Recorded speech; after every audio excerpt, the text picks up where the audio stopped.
Problems started to occur with companies folding and people being stranded. So now let's start looking at the problems that arrived in the travel industry in the 1970s. The cheap package holidays became more and more popular during the 1960s, and airports around the UK were offering flights to somewhere in the sun. Although this rise did come to a decline in the 1970s due to many factors, which meant that the people's disposable income was reduced, and also the oil price had increased significantly. And this came to a head in 1974 when Courtline, which had actually taken over the Horizon Holiday Group, collapsed. This left nearly 40,000 holiday makers stranded in their resorts, and around about 100,000 people faced losing their deposits. There was enough money to get people back home, so they weren't really stranded, but there wasn't enough available to return all the deposits. This did see angry scenes at the London offices of another Courtline brand called Clarksons.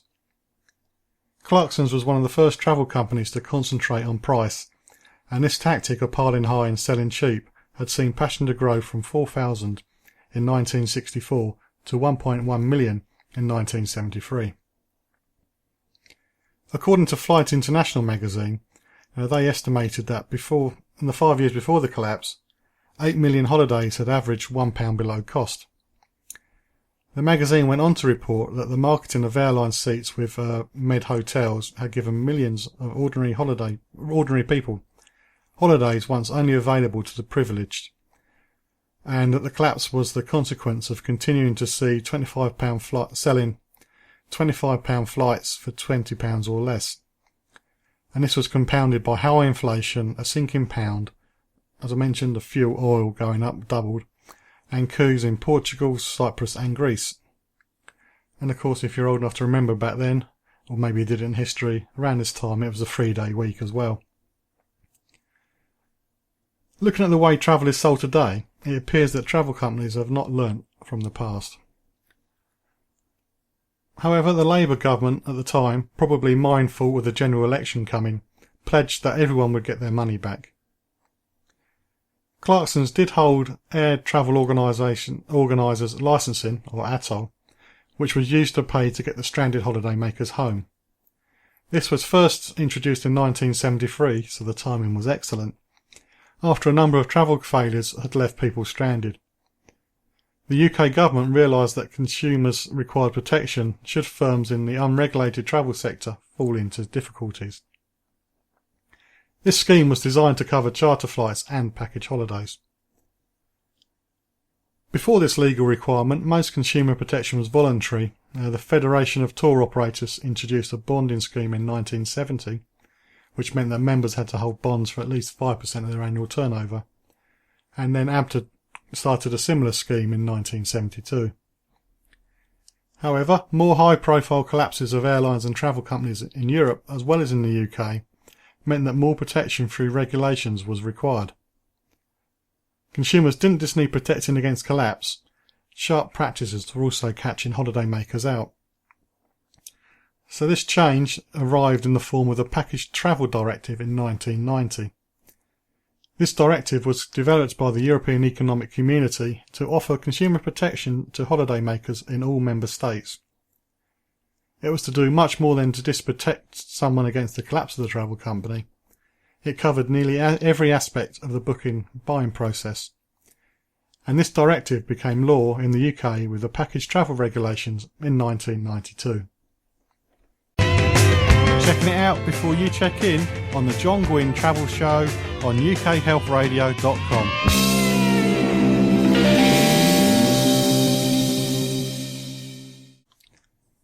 The Package Travel Regulations in 1992 was a major game changer in the way that holidays were sold in the UK. I could read through all the various regulations, which would be very useful if you can't sleep, but basically they meant that by law you have the right to expect the holiday that you booked and paid for. Some of the important things to remember are: if the holiday doesn't match the description given in the booking paperwork, you may have a claim against the tour operator for compensation. The provider of the package holiday is liable for all the services, car hire, accommodation, flights, etc., as long as they were part of the package the tour operator arranged for you. Of course, you need to know what a package holiday is, and Regulation 2-1 says that a package is the pre-arranged combination of at least two of the following components, and these components are transport, accommodation, or other tourist services not ancillary to transport or accommodation and accounting for a significant proportion of the package. Not all travel arrangements are actually packages, however, and the ones that aren't are business travel arrangements, conference arrangements, educational weekends and school trips. Package holidays could also include holidays where the accommodation and the flight were supplied by two different suppliers but organised or put together by a separate person or company. This was easy to follow and to understand during the 1990s and the early 2000s, but holiday booking methods have changed. The holiday market has changed considerably actually, and the rise in online booking means that many people now book components of their holidays separately, although it is possible that some travellers believe they have a package holiday, when actually they don't. In the early days of internet booking, there were stories of people arriving at the destination airport and wondering where their bus was. Well, they didn't book it, that's why it's not there. And also, due to airline collapses, ash clouds, adverse weather and other causes, travellers have been left out of pocket as they decided to do all the bookings themselves and didn't realise how little protection this offered. Others were also caught out by travel firms trying to gain customers by being as cheap as possible and used techniques to bypass the regulations and thereby saving money, as providing consumer protection is actually very expensive. Of course, media stories of people losing holiday money did give a mini boost to the traditional package holiday providers for a short time. However, the laws now need updating to allow for internet booking. We're still waiting for changes to the package travel regulations, and there'll be more about that on later. But there has been a change to the atoll scheme. As I mentioned, this first came in 1973. In simple terms, there were two types of travel companies: those that applied the atoll rules to every booking, and those who used workarounds to save the cost involved in providing atoll cover. A high-profile case involving the Civil Aviation Authority, or the CAA, who actually run the atoll scheme, and they took Travel Republic to court. This online travel company was selling flights, accommodation and travel extras, but technically in a way that they did not form a package holiday. The CAA insisted that Travel Republic's selling method did mean that package holidays were being sold, and therefore an atoll was required. To a customer, it might have been very difficult to tell that a Travel Republic holiday was not a proper package holiday, unless of course they actually took the time to read and understand the terms and conditions. But how many people actually do that? However, Travel Republic did provide a consumer protection scheme of their own. Anyway, the upshot was that the CAA lost. Lots of major travel companies that were holding atolls got upset with the CAA, and changes had to be made to the scheme. In hindsight, perhaps it would have been better if the CAA had just spent all the time they invested in the court case into actually getting a new scheme up and running. But there we go, that's just my view. Of course, putting this scheme together, there were delays, consultation, training, explaining the new scheme, and of course last minute changes. For example, I attended a CAA training session. I understood just about everything, and then when I was totally confused when the scheme went live, as it didn't match the training I'd already received. Checking it out before you check in on the John Guinn Travel Show on ukhealthradio.com.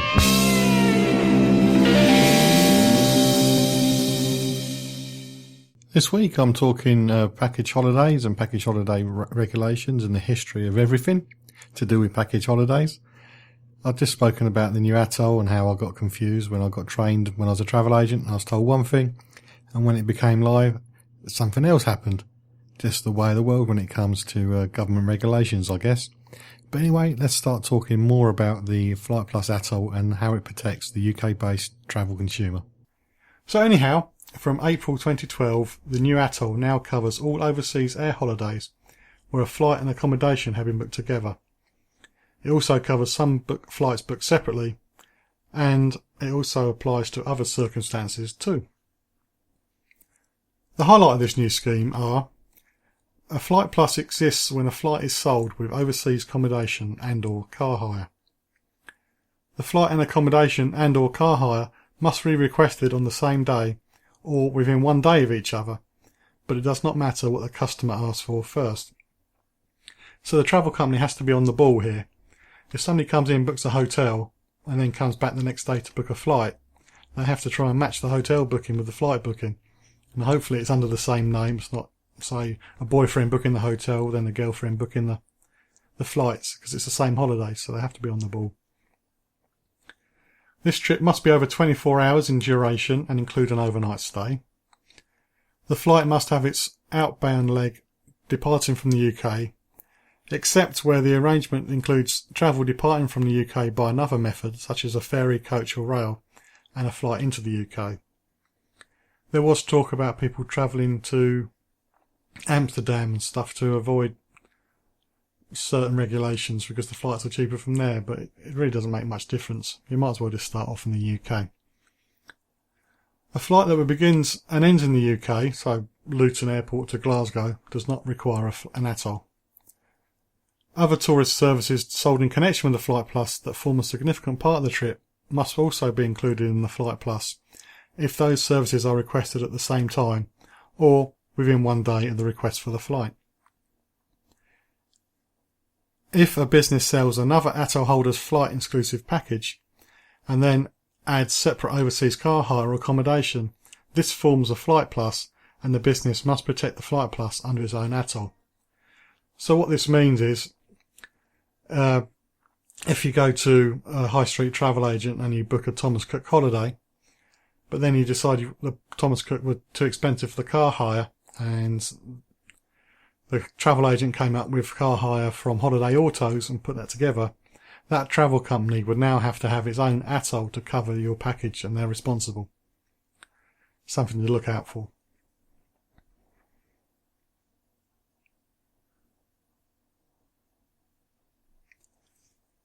The obligations of a Flight Plus arranger are that they have obligations to the customers if a supplier fails.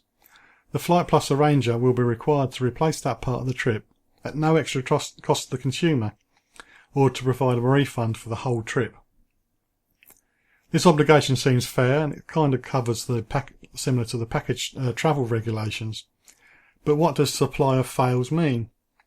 Does it mean that the company closes down, or that it fails to deliver what was booked?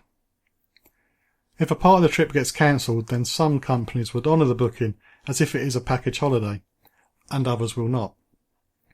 So this is another reason to read and understand the terms and conditions of the booking. So you may find that if you have a Flight Plus atoll holiday and the flight gets cancelled, say for strikes in France, with the air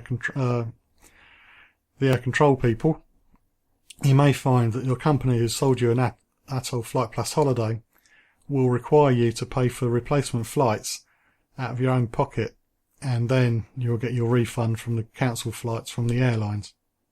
With a package holiday, that should not happen. So every booking under the new scheme has to produce a certificate. This was originally yellow, so as it stood out in the paperwork. However, I believe this isn't the case anymore, and you now can get it in black and white. This yellow certificate was an extra expense to travel companies. Do they have another printer just with yellow paper in? Or do they just use all the yellow ink to produce the certificate? I didn't meet anybody who thought it was a good idea. And the certificate should be taken with the passengers when they go away, as it has all the contact details and information needed, should they need to make a claim before they come home. So in theory, more travellers should now be protected, but there is a group of holiday makers who aren't. And these are the ones who decide to book flights directly with the airline. So on any given flight, you could have two people sitting next to each other. One booked the flight for a travel agent and has atoll cover, and the person next to him book direct with the airline, and they don't. The airline successfully